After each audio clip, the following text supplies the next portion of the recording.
কার আত্মীয় স্বজন বিদেশে? তুলেন তো, হাত তুলেন তো।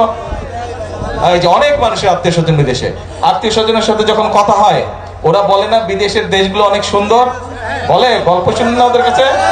ভাই ওদের দেশটা যদি সুন্দর হয়, ওকে জিন ভূতে এসে দেশ বানায় দিয়ে গেছে? ওদের দেশে, ওই দেশের মানুষই তো দেশ সুন্দর করেছে, করেছে না?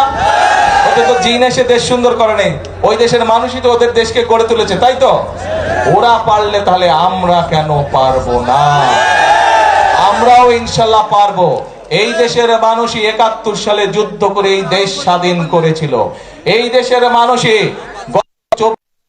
সালে আন্দোলনের মাধ্যমে এই দেশের ছাত্র জনতা এই দেশ থেকে স্বৈরাচার বিদায় করেছিল।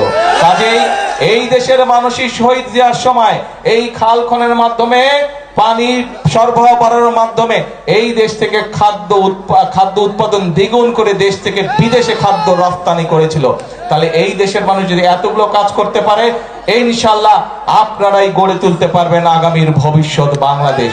শুধু আমাদেরকে পরিকল্পনা করতে হবে এবং আমাদেরকে সতর্ক সজাগ থাকতে হবে যে বিভিন্ন রকম কথাবার্তা বলে কারা দেশে বিশৃঙ্খলা তৈরি করতে চায় তাদের বিরুদ্ধে আমাদেরকে সজাগ থাকতে হবে। পারবেন? কে পারবেন? খেয়াল রাখতে হবে।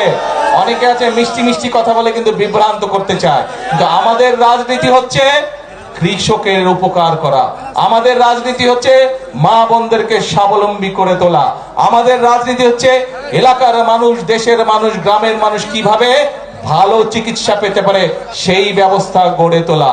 আমাদের রাজনীতি হচ্ছে আমাদের সন্তানেরা, ভবিষ্যৎ প্রজন্মেরা কিভাবে লেখাপড়া করে মানুষ হতে পারে, সেটি হচ্ছে আমাদের রাজনীতি। আমাদের রাজনীতি হচ্ছে কি করে মানুষের কর্মসংস্থানের ব্যবস্থা করব, সেটি কৃষিতে হোক, সেটি শিল্পে হোক, সেই ব্যবস্থা গড়ে তোলা। কিন্তু এই কাজগুলো যদি করতে হয়, আমি কিন্তু একা পারবো না।